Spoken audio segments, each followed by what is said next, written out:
भगवान शिव ने तोड़ा ब्रह्मदेव का घमंड। एक समय की बात है, ब्रह्मांड की उत्पत्ति के पश्चात भगवान विष्णु और ब्रह्मदेव आमने सामने आ गए। तब ब्रह्मदेव भगवान विष्णु से कहने लगे, हे देव, आप कौन हैं? तो विष्णु कहते हैं, हे ब्रह्मदेव, मैं इस संसार का पालन करता विष्णु हूँ और आपका जन्म मेरे ही नाभि से हुआ है। मैंने ही आपको सृष्टि के उत्पन्न का कार्य सौंपा है। यह सुनकर ब्रह्मदेव को बड़ा क्रोध आ गया। वो कहने लगे, इस सृष्टि की रचना तो मैंने ही की है। मैं ही सृष्टि करता हूँ, मैं ही परब्रह्म हूँ। मुझसे पहले इस सृष्टि में कोई नहीं था, इसीलिए मैं ही सर्वश्रेष्ठ हूँ। मैं ही आदि हूँ और मैं ही अनंत हूँ। ये बात सुनकर भगवान विष्णु मुस्कुराने लगे। उन्होंने ब्रह्मदेव के मन में निर्माण हुए अहंकार को जान लिया और उन्होंने ब्रह्मदेव का अहंकार तोड़ने के लिए युक्ति सोची। भगवान विष्णु जानते थे कि ब्रह्मदेव रजोगुण से युक्त है, इसी कारण से ही उनके मन में अहंकार निर्माण हो गया था।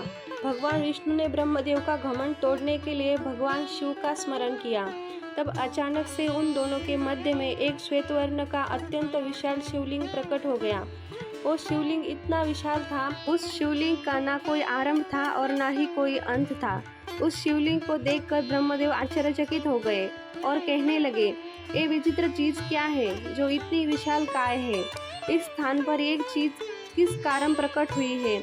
इतना कहते ही भगवान शिव उस स्थान पर प्रकट हुए। भगवान शिव को देखकर ब्रह्मदेव कहने लगे, हे देव, आप कौन हैं और किस कारण से इस स्थान पर आए हैं? भगवान शिव कहने लगे, हे ब्रह्मदेव, मैं आपके मन की दुविधा को ही दूर करने के लिए यहाँ पर आया हूँ। ब्रह्मदेव कहने लगे, तो ठीक है, अब आप ही बताइए, हम तीनों में से सर्वश्रेष्ठ कौन है? हम तीनों में सबसे पहले कौन आया है? शिव कहने लगे, हे ब्रह्मदेव, आप श्रेष्ठ है या भगवान विष्णु श्रेष्ठ है, इसका प्रमाण अभी मिल जाएगा। आपके सामने जो ये शिवलिंग है, इसकी ऊर्जा छोर का सबसे पहले जो पता लगाएगा वो ही श्रेष्ठ माना जाएगा। हे ब्रह्मदेव, आप ऊपर की ओर जाइए और भगवान विष्णु नीचे की ओर जाएंगे। जो सबसे पहले इस शिवलिंग की ऊर्जा का पता लगाकर लौट आएगा वो ही दोनों में सर्वश्रेष्ठ कहा जाएगा।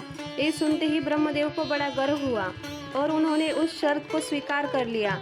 भगवान विष्णु और शिव मन ही मन में मुस्कुराने लगे। ब्रह्मदेव तीव्र गति से ऊपर की ओर जाने लगे और भगवान विष्णु नीचे की ओर जाने लगे। कुछ दूर तक जाने के बाद भगवान विष्णु को शिवलिंग का अंत पता नहीं चला। वो फिर शीघ्रता से वापस लौट आए, किंतु ब्रह्मदेव अहंकार से ऊपर की ओर जाने लगे, लेकिन उन्हें शिवलिंग का अंत कहीं पर भी दिखाई नहीं पड़ा। ब्रह्मदेव बहुत देर तक ऊपर की ओर जाने लगे, थक कर बीच में ही रुक गए और सोचने लगे, ये कैसा विचित्र शिवलिंग है, उसका ना कोई अंत है। तभी एक केतकी का फूल शिव जी के मस्तक से नीचे गिरने लगा, जिसे ब्रह्मा जी ने धारण कर लिया और वो पुष्प को लेकर बहुत ही प्रसन्न हुए और उस पुष्प से कहा कि हे पुष्प, तुम कौन हो? फिर वो पुष्प बोलने लगा कि मैं केतकी का पुष्प हूँ। फिर ब्रह्मदेव उस फूल को लेकर नीचे चले आए। अहंकार से भरे हुए ब्रह्मदेव ने उस पुष्प को भगवान विष्णु और शिव जी को दिखाते हुए कहने लगे, ए देखो, मैंने शिवलिंग के मस्तक पर रखे हुए इस केतकी फूल को प्राप्त किया है।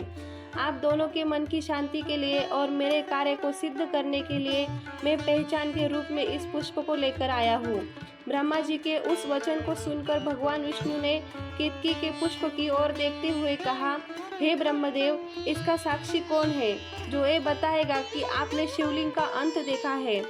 इस विवाद को सुलझाने के लिए सत्यवादी, बुद्धिमान, पवित्र और निष्पक्ष व्यक्ति को ही साक्षी बनाया जा सकता है। ब्रह्मा जी बोले, इस समय इस बात की साक्ष्य देने के लिए कौन आएगा? जो बात सत्य है उसकी साक्ष्य तो यह केतकी का फूल ही बताएगा। इतना कहकर ब्रह्मा जी ने केतकी के पुष्प को साक्ष्य देने के लिए विवश किया। तब उस केतकी के फूल ने भगवान विष्णु से झूठ कहा, हे भगवान विष्णु, ये बात सत्य है कि ब्रह्मदेव मुझे शिव जी के मस्तक से उठाकर लाए हैं। हे प्रभु, आपको किसी प्रकार का संदेह नहीं करना चाहिए। ब्रह्मा जी शिवलिंग के पार गए, ये मेरा कथन बिल्कुल सत्य है। केतकी के पुष्प के ऐसे झूठे वचन सुनकर भगवान विष्णु मन ही मन मुस्कुराने लगे और कहने लगे, हे ब्रह्मदेव, मेरे लिए तो स्वयं महादेव ही प्रमाण है। वे ही साक्षात शिवलिंग है, वे ही अब सत्य बताएंगे। यदि वो कह देंगे कि ब्रह्मदेव ने शिवलिंग के मस्तक से केतकी पुष्प लेकर आए हैं तो मैं मान लूंगा। ब्रह्मदेव और उस केतकी पुष्प के ऐसे दुष्ट व्यवहार से भगवान शिव अत्यंत क्रोधित होकर कहने लगे, हे असत्य बोलने वाले केतकी के पुष्प, तुमने झूठ बोला है। मेरे मस्तक से गिरने के बाद ब्रह्मा जी ने तुम्हें बीच में ही प्राप्त किया है। तुमने झूठ बोला है, इसीलिए आज से मैं तुम्हारा त्याग करता हूँ। आज के बाद मुझ पर कभी केतकी का फूल चढ़ाया नहीं जाएगा। ब्रह्मदेव के लोभ और घमंड को तोड़ने के लिए शिवजी ने ब्रह्मदेव का सर धड़ से अलग कर दिया।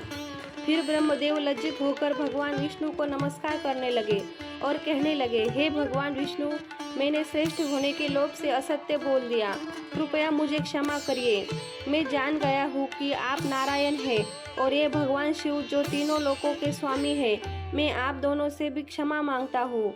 ब्रह्मदेव के 5 सर थे, उसमें से एक सर शिवजी ने तोड़ दिया।